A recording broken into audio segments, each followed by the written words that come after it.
Hello, Malar. How are you? Long I time no am see. long time no see, no talk, no co-host. I've missed it, and of course, I'm hoping that the muscle that I lost, I've had enough practice so that we have a smooth show because You will. we You have an will. exciting guest today. Yes, you will have a good show. Don't worry. I have total confidence in you. And I must say, Malar, I am celebrating 1 year since I've been a co-host in leadership in Asia. Happy LIFA. anniversary! Thank you. All right. Yes, thank you for saying yes when we asked you, No, and thank you. life has never been better. You've stretched us so much. So I'm not too sure. There are days I wake up and I say, thank God for Ashok. And there are days also, why does this guy make us do more work? But this is not about us. We need to It is use not about every, us. Yes, we it's need about to our use show. everything, Right. our show and our dear guest who's happily waiting. So Ashok, Yeah. why don't Before I you bring take on the us guest, let me tell you through? about the show first. All right. For all our friends who are logged in every week to listen to us, the Leadership in Flow Asia is a weekly show every Thursdays at 6 p.m. Singapore and Malaysia time, where we speak to leaders and get their insights about growth, about their personal growth, about their leadership growth, and about business growth. And this month, the month of September, we are talking about evolving leadership. And today, specifically, we are looking at marketing, not just marketing, but purposeful marketing. And with that, we have Stephanie. And Muller, tell us a little bit more about Stephanie and bring her on. Yes. So, I better introduce her first. Yes, Huh? yes. You got Shami excited because it's a year with Ashok. She says yes. It's a year with Ashok, or it's a year with Ashok. But never mind.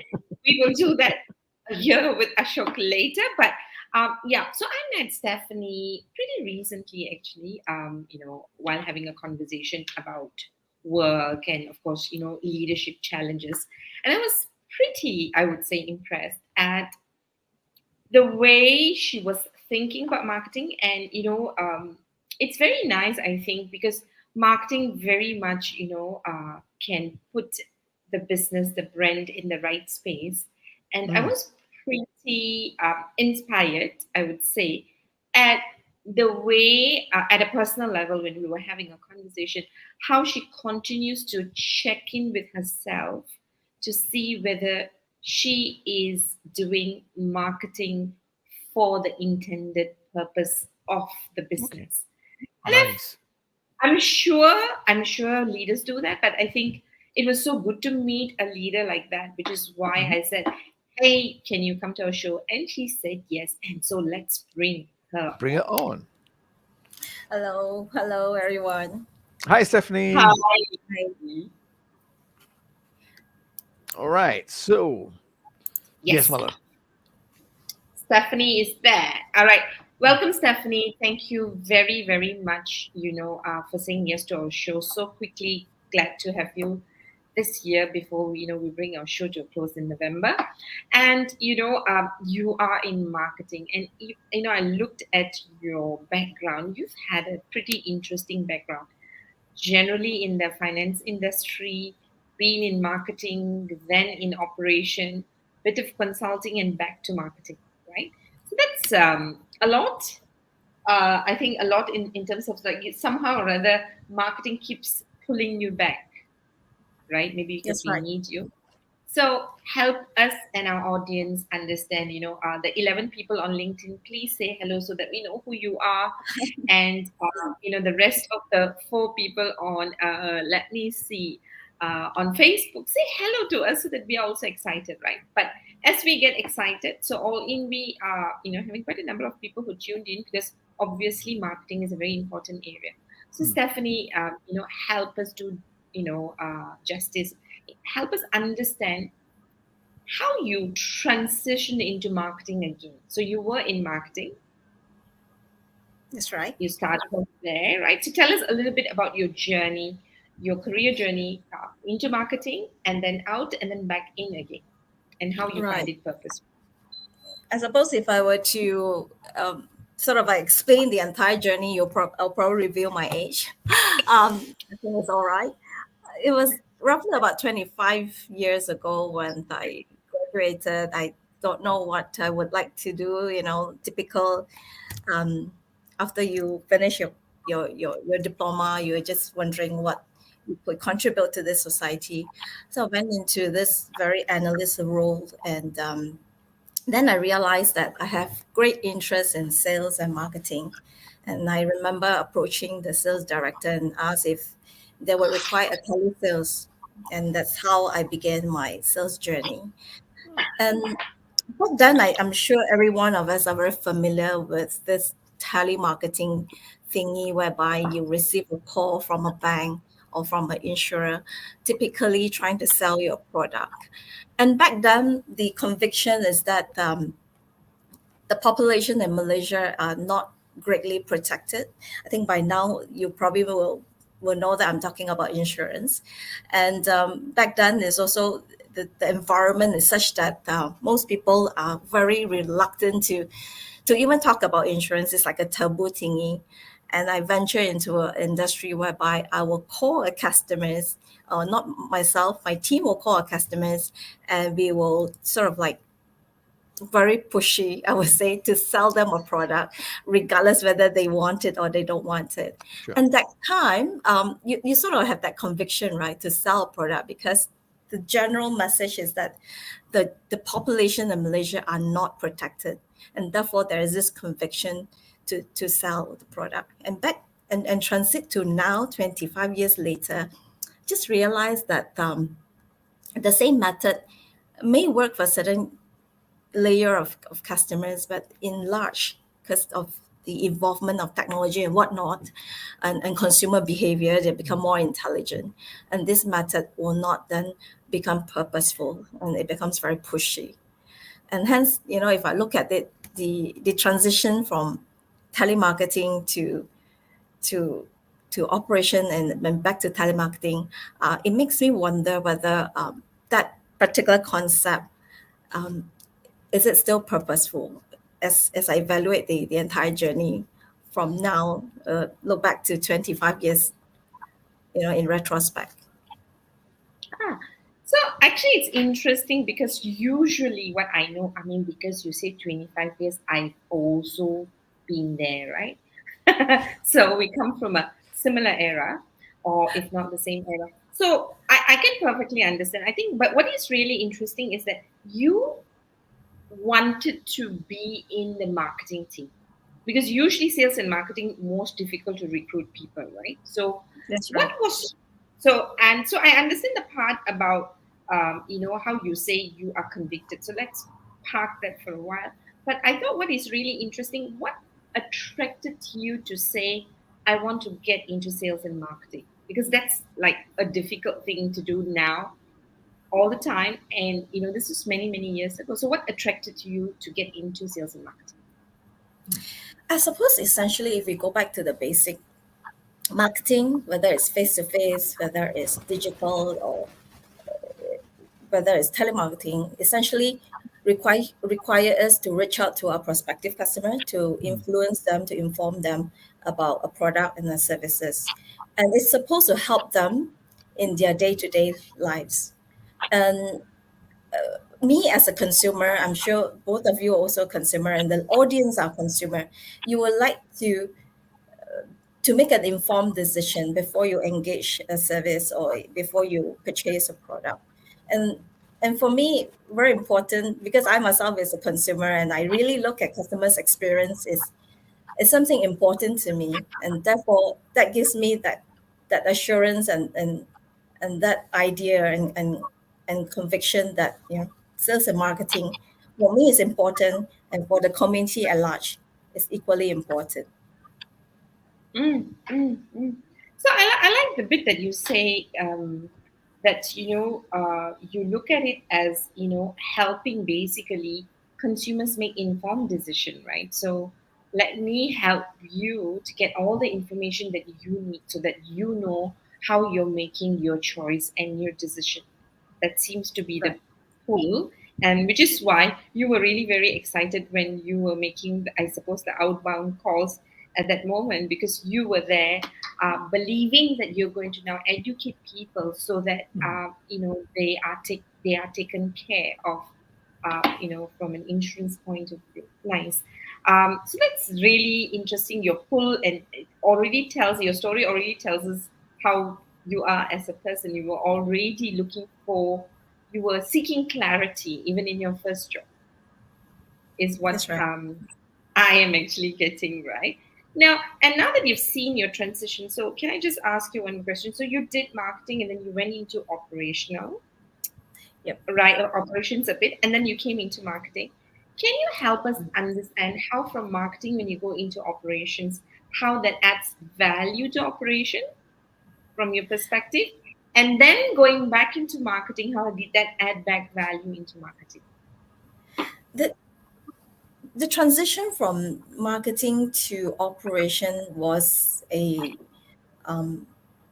was intentional because back then it is an opportunity to explore whether is marketing is something that I want to do it for a a lifelong career, or will operation will be a lot more suitable for my kind of Mm. character and nature.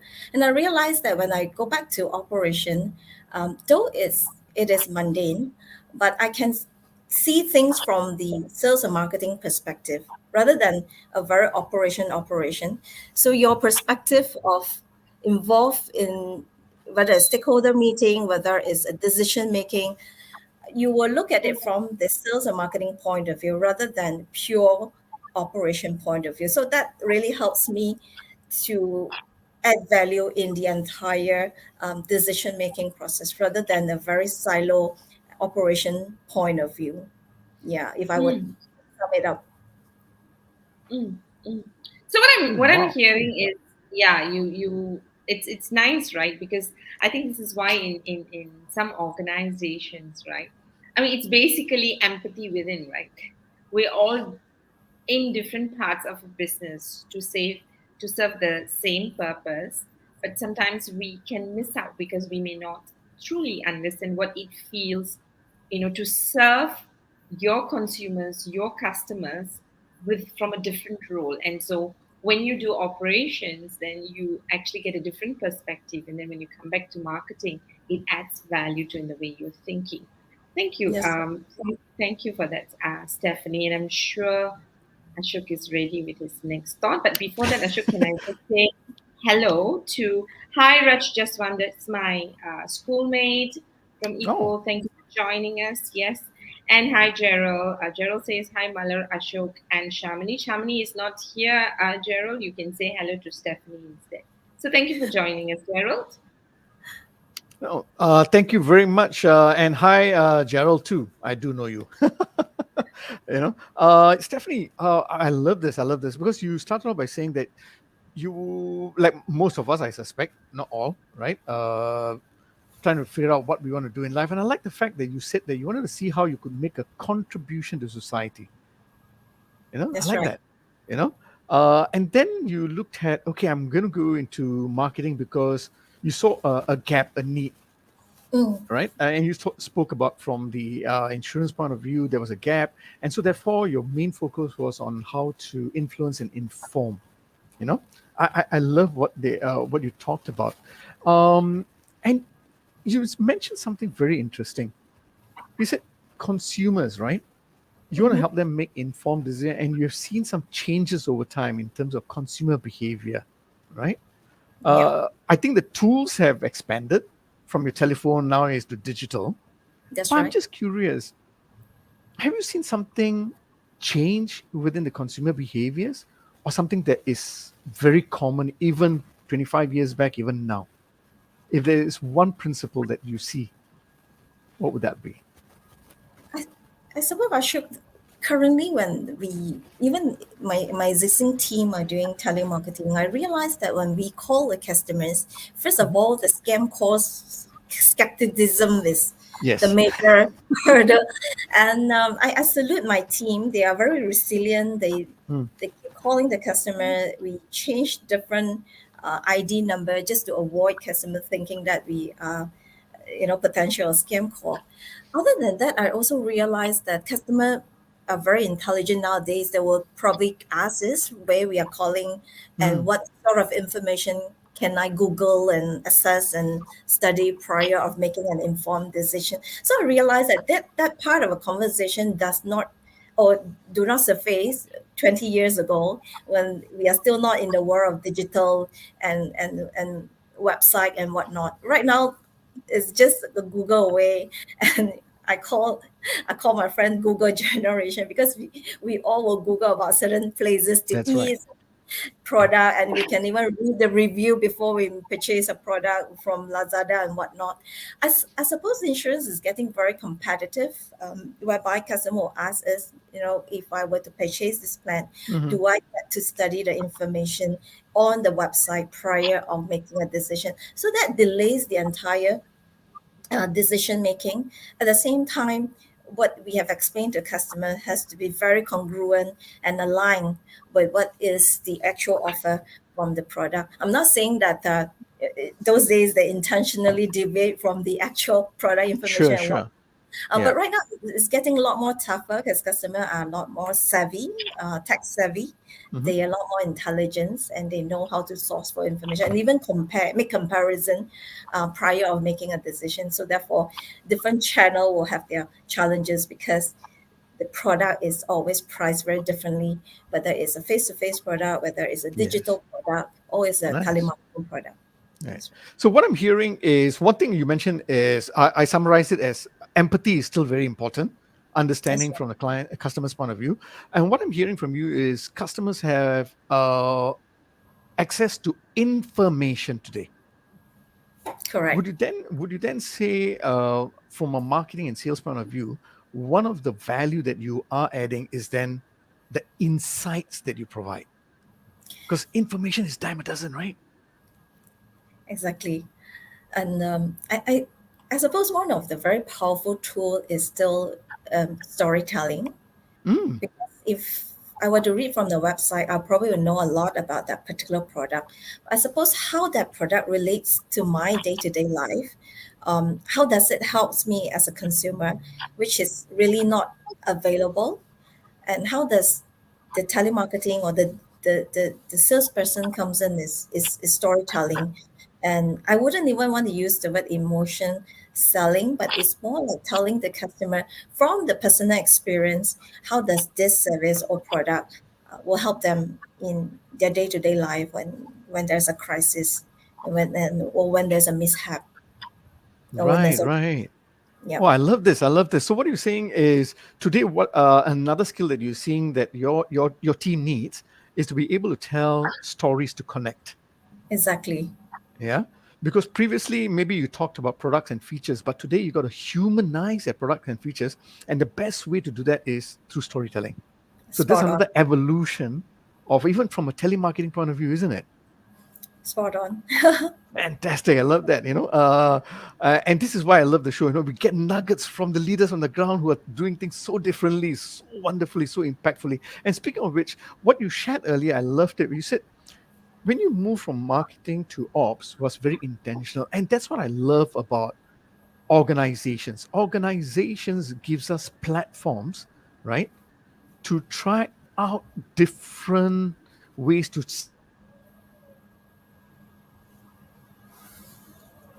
sorry, I I, think my can you hear me now? yeah, you muted for me. Yeah.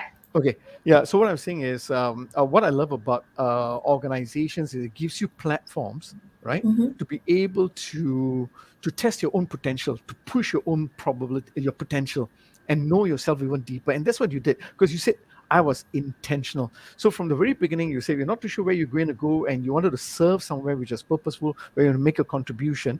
And then even within the organization, you said, you know what? Let me see how I can add value, and it was intentional the way you wanted to add value. And what you said was, I love this, uh, and you brought a lot of value to operations because now you were thinking from the sales and marketing point of view.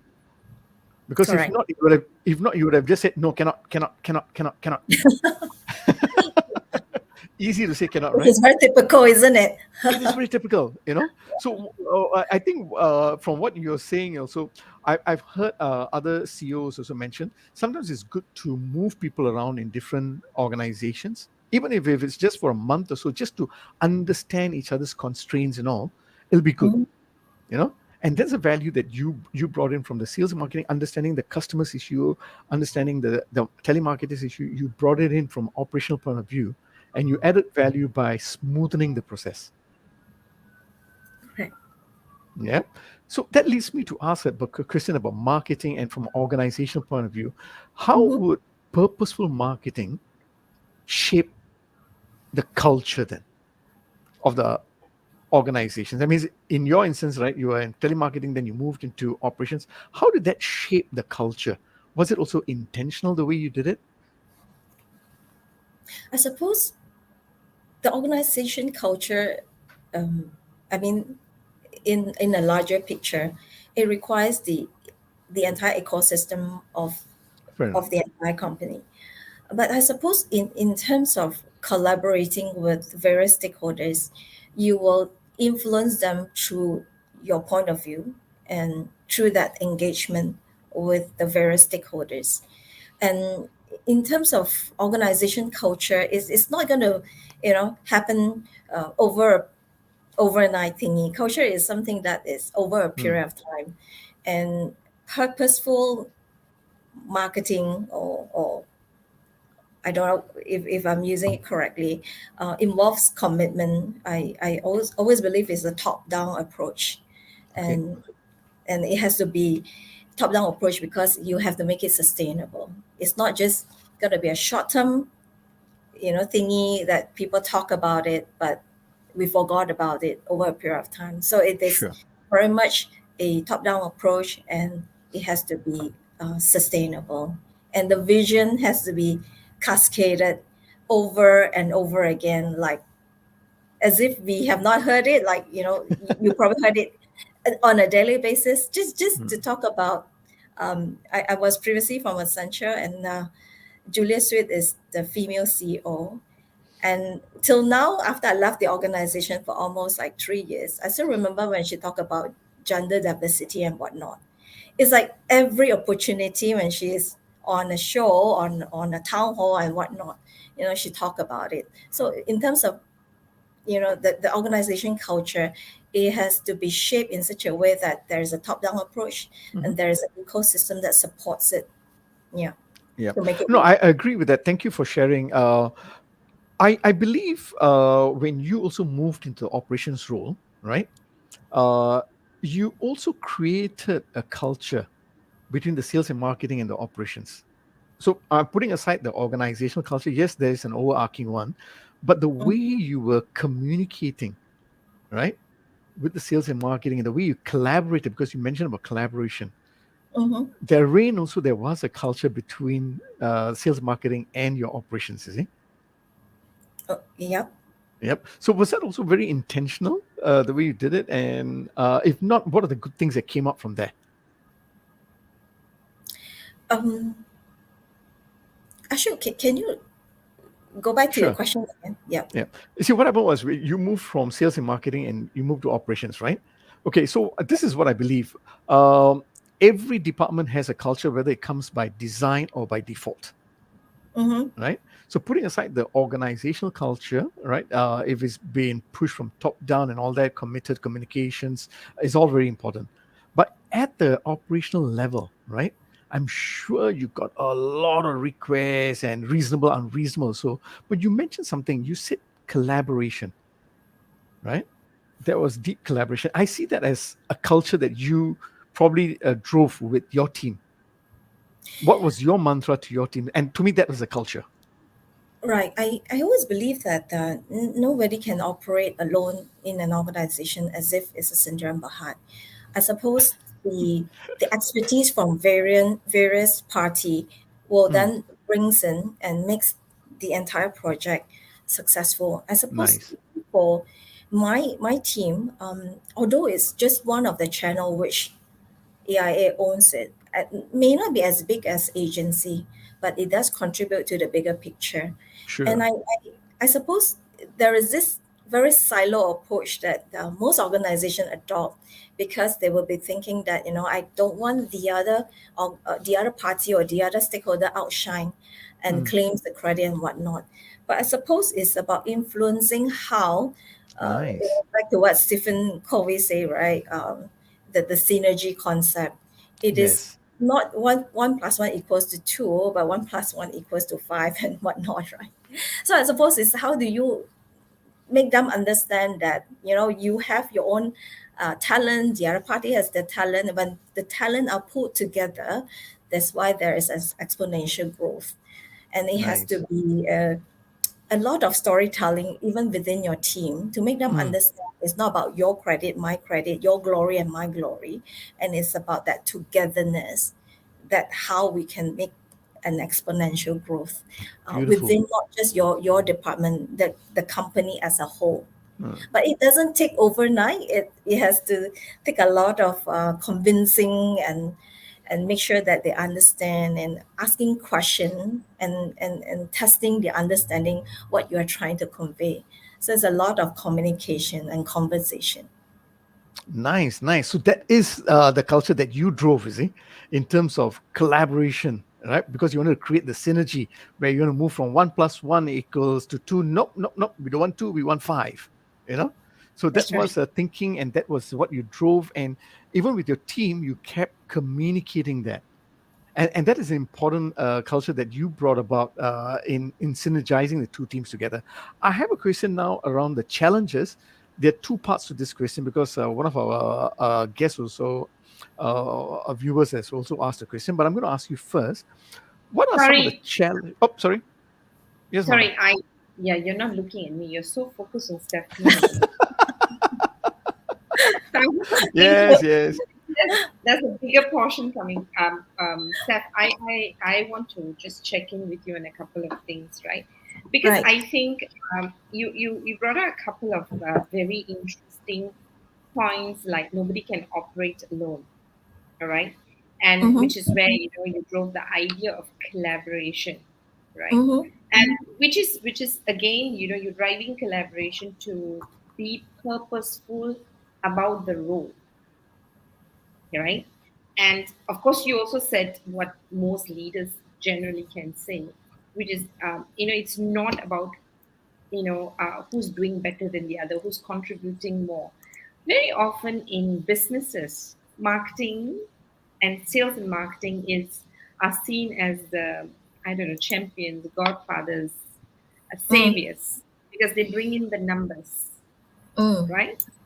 True. So I mean, anywhere you go, I mean, you either, I don't know whether we love marketing. Every other department, is always secondary compared to marketing because you are the ones who bring in the numbers.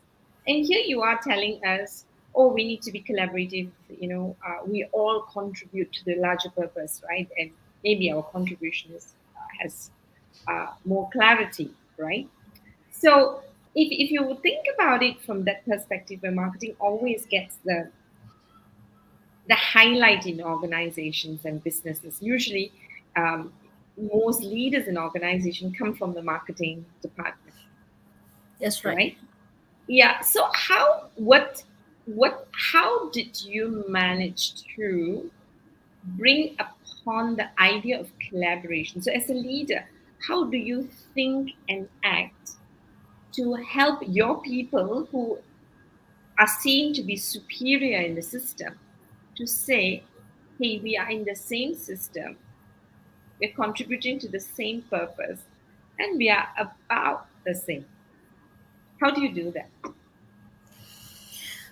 I suppose is to go back to the basic question of why. Um, Okay. I, I know that there will be a lot of destruction and influence in terms of what we think and how it shapes our thinking, and also the community and the environment we are in.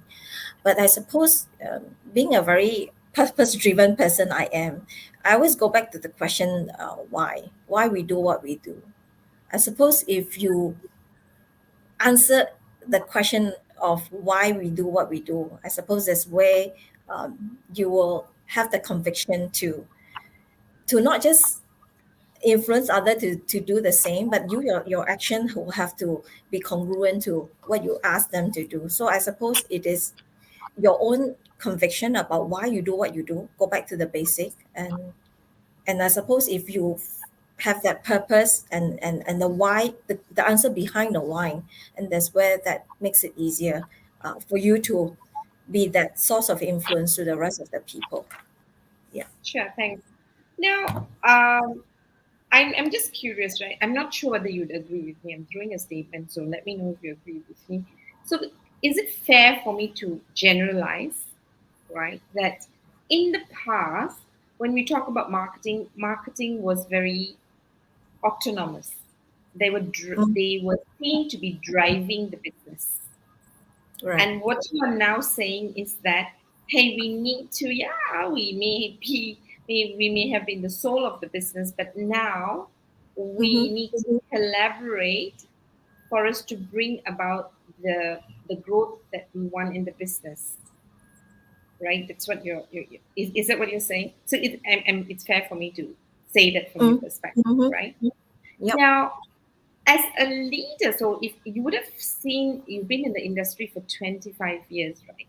As a leader, what is a major shift in mindset and values do you think leaders need if they are so used to being the autonomous department unit that was contributing? You know Mm-hmm. how businesses, some departments are profit centers and some Right. departments seen as cost centers. So I've been this champion of profit center, right? And now for me to feel like I am one of the family members, right? So what's the mindset shift you think leaders need to make that shift from being so autonomous now to being collaborative? And values, mindset and value shift. Okay, yeah. Okay. Um, I suppose leaders nowadays, if you are just looking at profitability alone, it's going to be very shallow. Um, Not sure whether I'm using the correct terminology, but I suppose leaders nowadays are faced with broader KPIs and broader um, commitment to not just navigate through profitability. I think the major one thing that we all discuss and study, and I'm sure you hear it over and over again, are impacting us is the environmental impact, the Mm. gender equality, the very complex issue right now of fair labor practice, whether what we are doing is ethical, not ethical, whether we are being responsible to the shareholders at large. I suppose if you are doing things right the first time and every time, um, I know it sounded very cliche. However, I always believe that's the right thing to do. And but then again, when you're pressured with profitability and ROI, and how are you going to gain that return on investment within that period of time? So it cluttered and it sort of like pressure you for certain decision making. I suppose it is still, the keyword is sustainability, whether you want it to be a long term business or long term strategy for your business, or you're looking at short term. I suppose if you want to look at it as a long term strategy for your business, and that's where all this purposeful marketing has to be part of your consideration, or you just want to make known for a short period of time, and they will soon collapse because you compromise certain values and um, Oh, ethics. nice. And Nice. Loved it. Loved it. So, what I'm hearing, oh, this is so profound for me because what I'm hearing you say is, yes, we've been hitting numbers in the past. We still need to hit numbers and we're looking at profitability. But Mhm. today, so that could have been your why, but today the business environment has become so complex. Just the why and the what doesn't matter. How we achieve the numbers actually matters for our sustainability and for being responsible. And when you are trying to hit so many things, when you're trying to do it right Mm, by the different stakeholders who may not be directly related to the business, right? mm, Your stakeholder now has shifted, right? The power in stakeholding has shifted, right? You're looking at sustainability, you're looking at diversity, gender equity. So there's so many factors that's yeah, coming in.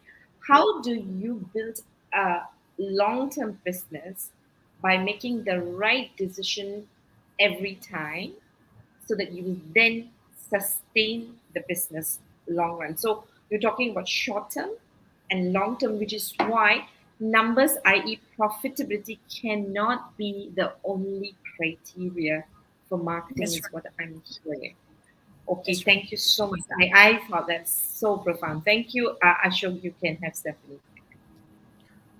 Really? You sure? Okay. No, I Yes, yes. love that, Stephanie, because again, you're very clear from the very beginning when you talked about how can I make a contribution, and you're still very purposeful in the way you're speaking, because what you just shared was, hey guys, you need to know your why you're doing what you're doing, and that drives your focus, your energy, your actions, and that's important. At the same point in time, what you said is, hey, let's not just look at short term, let's look at long term. Let's be very purposeful about a why for long term and make sure it's sustainable. you know and you know what, these brings challenges. And we have a question here from Nara Subramaniam, right? He said, can you talk about the challenges in marketing in Malaysia versus other countries from your experience? What are some of the challenges that we are facing in Malaysia? Well, I personally felt that purposeful marketing can build trust and loyalty, and consumers, as I mentioned, that increasingly skeptical about greenwashing as well, and insincere marketing efforts. And I suppose the challenges of Malaysia versus other country is the transparency. I suppose the leaders generally in Malaysia are still very much lack of transparency when it comes to delivering the marketing message. When I say lack of transparency, means there will be still a little bit here and there sugar coating. And I suppose if your actions are not genuine or you are not sincere, your customer can felt it, and that's where Mhm.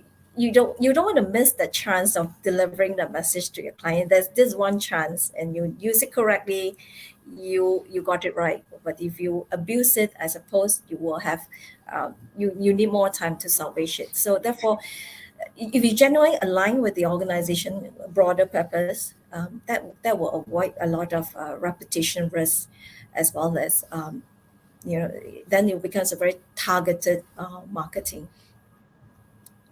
Yeah, Right. not sure whether. Yeah. Yeah. So for what Nara Subramaniam is asking is, for that question, your answer is, one of the biggest challenges in Malaysia is about transparency from the leaders, right?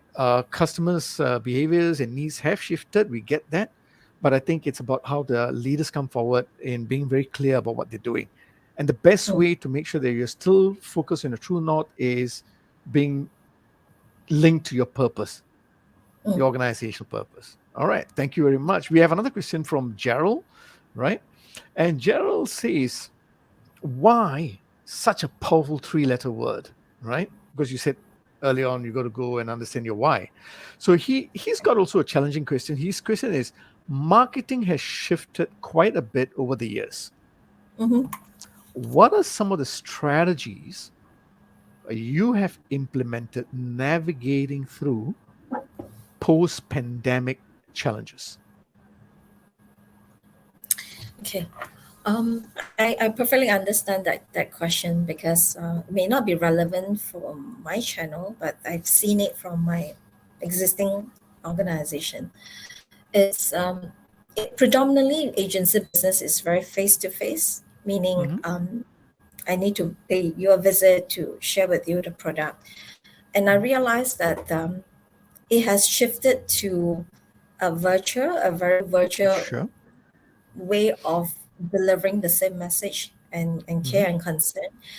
At the same time, it is still achieving the same purpose. So it does not sort of like very fixated to be, I have to go and see a customer face to face, but Mm-hmm. then I can still do it virtually um, over a technology like a Zoom or a Microsoft Team or WeChat and whatnot. I'm not sure whether I'm answering your question, but that's how I see it from my current organization. Right. So what you're saying is the way people interact is one area that you've seen in a post-pandemic world, right? So marketing has to shift also by using different platforms. So I can then cascade to another question around that, which is, what are the skills then one requires to stay in track? All right, because we are talking about purposeful marketing, yes, but things have shifted post-pandemic. So what are some of the skills that one would require to stay on track and to be sustainable with purposeful marketing? Personally, I still feel that we need to stay up to date with the industry trends and constantly learning new Okay. skill is essential for long term and also sustainable marketing. And I Mhm. suppose at the end of the Nice. day, it's still your own your own curiosity, right? It's Okay. like if you are very contented to be just where you are and not asking a lot of questions how to improve that experience, you will be very Nice. contented to be that situation. For me, I feel that the pre and post pandemic has changed and shifted the landscape of marketing. If you, I'm not sure whether you agree with me, but for me, especially in terms of purchasing a product, I don't just walk to the mall and buy stuff anymore. I do my own research. I will go to different Mm. platform. I evaluate the delivery cost, whether what does the consumer review about that particular product. Likewise, we are given a lot of tools and information to make an informed decision, and therefore, I suppose um, at the end of the day, whichever organization we work with has to really look at customers' experience as a total experience rather than I want to get something out of this consumer, Mm. and so customers also become more intelligent at the end of the day. So therefore, I realized that yeah, we also need to be constantly upgrade our knowledge in terms of the Nice. trend, yeah, and the Nice. changes in the technology space. Right, right. So what I'm hearing is for the skills, right? Is yes, you need to keep in touch with your industry trends.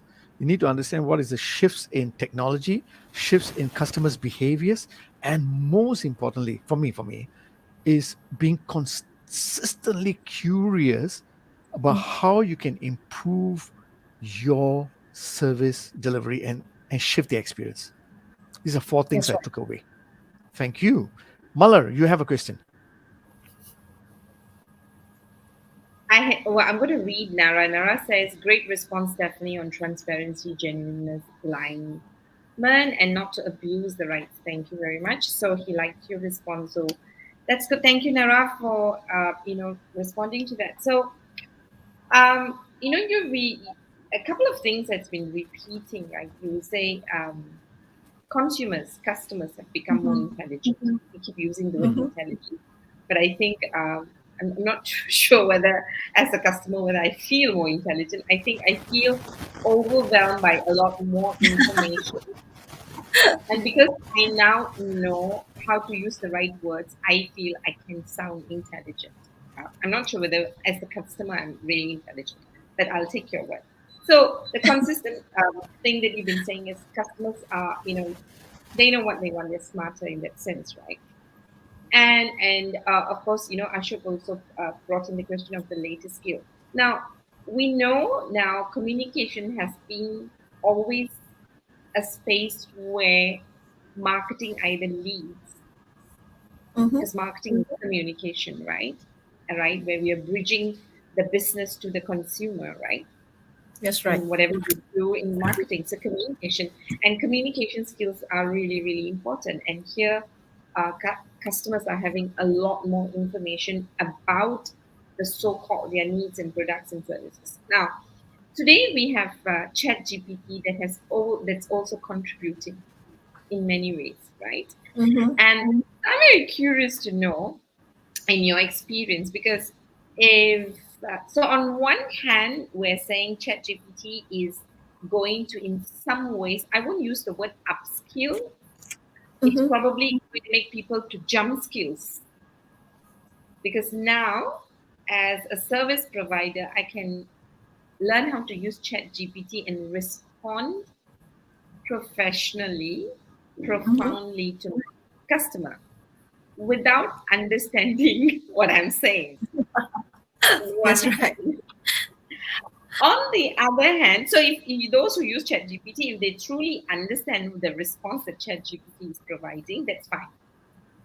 Mm-hmm. All right. Now we're going to sound good. Because then on the other hand, you also have customers who are going to use ChatGPT to do their basic research. Mm-hmm. And it sounds even more intelligent. So where do you see with these kind of shifts that's happening with customer behavior, Mm-hmm. right? And reskilling or upskilling that is required to cope with customer behavior. How do you see this impacting marketing and the skills that is required? Mala, good question. I thought about that, and Just thought about it. Yeah. and in fact, Mala, at one point, I am so struggle when it comes to hiring the right person or the capabilities for the industry I'm in, that I am even exploring AI, who speak exactly like a human being for my business. But unfortunately, financial institution is highly regulated in Malaysia, and the kind of eh, objection handling is just too complicated for the system to comprehend, and therefore, AI is a no go for my business. And when you were explaining about how ChatGPT is like the big thing, and even the professor in university are struggling to identify whether this is under plagiarism, not plagiarism, and back to my industry, I just realized one thing, that this chat GPT and AI cannot replace is a human emotion that my team has, and that is a very powerful tools when it comes to marketing, because emotion is something that the technology cannot provide to my potential customers. And though they can give a very impactful storytelling, but I still feel that emotion part is lacking, and we are dealing with human beings. We are not dealing with machines and tools and whatnot. So human beings, very much, whether you are selling a product, you're selling a services, the emotion element has to come in, whether you agree with me or not. But insurance business is very emotion selling. Though the product is important, but in fact, how do you bridge the needs of the product and the product is still that emotion attachment. So I still feel that technology cannot replace that elements of the emotion that is Okay. I actually. totally agree. I totally agree with you, totally resonate. And I'm all about emotions. But I mean, having worked in the space of customer service, right? And I'm talking about this part of the world, all right? And if you look at maybe in the last 10 years, right?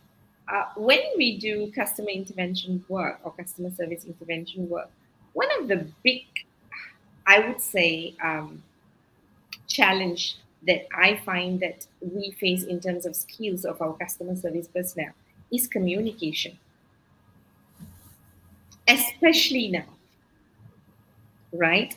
And so I see you nodding, so I'm assuming you agree, right? And even when we do programs around emotional intelligence, right? We I'm not sure whether we have. It is fair to assume that our people have more access to the emotional language compared to AI. I'm not sure, Mm-hmm. right? And so that's ideal because the differentiator between a human and the AI technology is that we are still human and we Mm-hmm. can deal with complexity because we have the experience and the skills and we are human. We know how to bring it into context. Whereas we know what AI is doing is that it's looking at patterns, bringing words together, and giving an output, right? Uh, but how skilled are we in this part of the world where communication is concerned? Because all buying decisions are emotional, Mm. right? And in specific industry, it is clearer than other industries like the insurance industry, right? But because you said human beings, we are still different because we bring in the human emotion. Now, in your experience and opinion, and if you look at our skilled customer service people who are doing the marketing and the converse communication, do we really know how to deal with the emotions better than AI? Okay. To begin with, AI has no emotion. So therefore, it makes a conversation a lot more palatable for the end consumer who does not know that they are talking to an AI customer service. To be fair, Mala, if I look at the landscape of insurance, in terms of the training provided for the customer service team or even for the sales team, is very much sales driven. This is a very skills driven training. Hardly or very minimal training is given to deal with the emotion part of handling difficult customers or handle irate customers. I realize it's very lopsided. It's very skills driven to satisfy a customer or close a sale. It is therefore it makes the customer service or the front line very reactive to the comment, to the statements, instead of respond. So there is this react instead of responding to the customer that makes the entire experience not palatable. So in my opinion, it has to be a 50-50 kind of training given by service provider or internal academy rather than very lopsided. I don't know whether you agree with me, but that's how I see the whole landscape of the training environment provided at this point in time. No, I agree. I mean, I agree as to whether we like it or not. If we look at the training industry in Malaysia, skills training is considered to be more valuable than what now we call soft skills, i.e., power skills. Mm-hmm. We either make the assumption that people have the soft skills, which I'm not sure, or we don't value power skill as an important skill that our employees should have, right? But more importantly, I think in whether it's marketing or purposeful marketing, I think I agree with you on that. But I think more importantly, what I see is that when you're chasing numbers Mm. and when you are chasing time, it's very difficult to chase all these numbers and be present with your customer to truly listen, understand, and respond to their needs because it takes time. And time is something we don't have because we are rushing to close the ticket. Exactly. And to your point, Mala, that's where the word intentional comes into the picture. Mm. And intentional has to be practiced. It will not happen overnight, but therefore the intentional, purposeful marketing has to take place and has to be practiced, has to do it over and over again until it's part of the system and part Yeah. of the yeah. Yeah.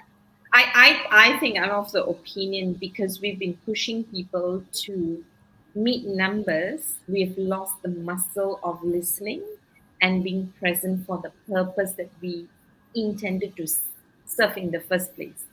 Because when we meet so when I work with customers, clients who are very customer focused, where Mm-hmm. time is not the major factor that they are chasing, I find that Mm-hmm. even when people are not sent for formal training, just being present resolve they truly are able to resolve a lot of issues for their customers. And I'm not saying skills are not important, but without time, we The think we pressure can of time. yeah, the pressure, with the pressure of meeting numbers, right, like any other Mm. role, I think it gets challenging. So that's been my experience. So thank you very much, Stephanie.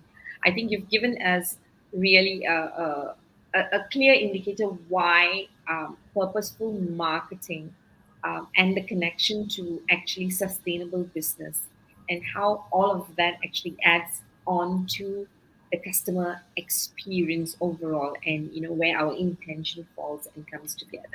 And Ashok, I tell you, no more questions. I'm going to pass it to you to ask the last question, summarize and close. Thank you very much for that, Malan. Yes, Stephanie, thank you for sharing about the views about marketing, and yes, as much as I can see why a lot of financial institutions look at a training from less focus on skills to get in the numbers, I feel there is also where we can find the middle ground. The middle ground for me in marketing is really about solving customers' problems. So I feel that even in sales trainings, if we start shifting from just about learning about closing to finding problem sales conversations, I feel there could be a middle ground there, right? Mm. Where we serve to solve problems at the same point of time we get the numbers in. I'm trying to find a middle ground. So we have a question here. Last question from Nara. I love the philosophical aspects of purposeful and intentional. Can you give me a couple of examples of this done as per your experience? Nora, good question. Um, I I manage a team of telemarketing team who has been selling for years. They are very senior in an organization. So changing habit is something that is everybody tell me that wow, that is going to be difficult and you're going to you know be challenged. And I realized that if they continue to sell the way they sell, it's going to have repercussion um, eventually. So being very intentional means you have to stop them from using the easy way out to sell. Means you don't tell customer that the insurance is a long-term commitment and insurance is you can buy and cancel the next day. So I suppose the first thing I did when I take over the operation of the team is I stopped them for selling short term instead of long term because insurance is not for short term. And when you want to make it very intentional means you have to punish people who are abusing the system, which we are not punishing them prior of me handling that operation. So intentional means you have to intentionally correct what is not right and make it right. And you're not just communicating, but you have to implement it with action. And that's where there is sustainability of the business and persistency, which is one of the KPI that makes sure that this business is sustainable. I'm not sure whether I answer your question, but very much related to my environment is the lack of clarity when they explain to the customer, which I feel is not right. And so that is something very intentional. I need them to make it right and make sure that we are doing a more sustainable business. Nice, nice. I loved your answers because what I loved about your answer was stop people from doing the easy way of selling, right? Don't take the shortcut. Don't make it easy for yourself in that sense. Do right by the customers. And that is why you're very intentional about the doing what's right and correct what's wrong.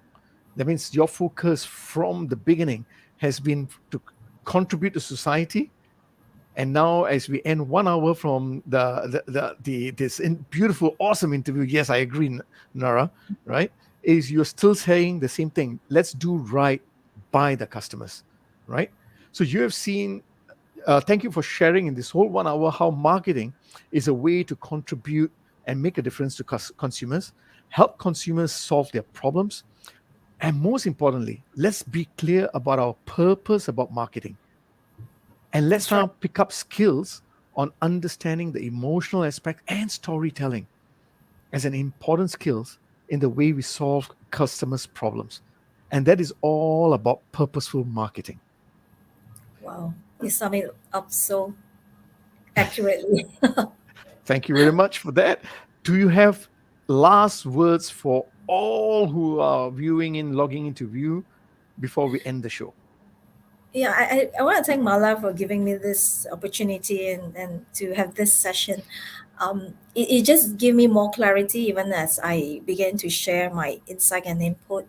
I suppose we're all in an ecosystem of a big wider community called consumer.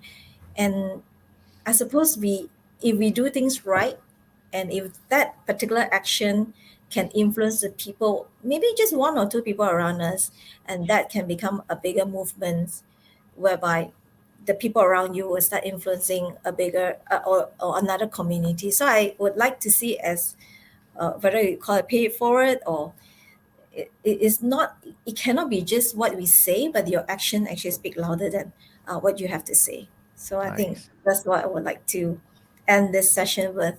And thank you very much for the audience who has patiently listened for the past 1 hour. I hope you know you get some nuggets out of this session. Oh, I think more than nuggets for me. Muller, for you, before we end the show. Oh, no, no. I'm so glad I had the conversation, and I'm so glad you said yes to the show.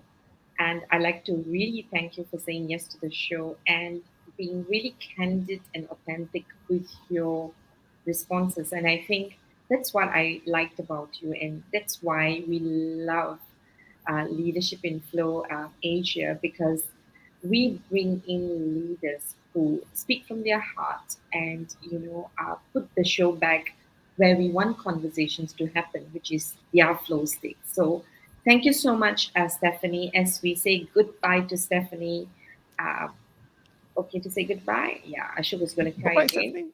Stephanie. Yeah. So as we say Wow. goodbye to Stephanie, yeah, so it's been a fulfilling time.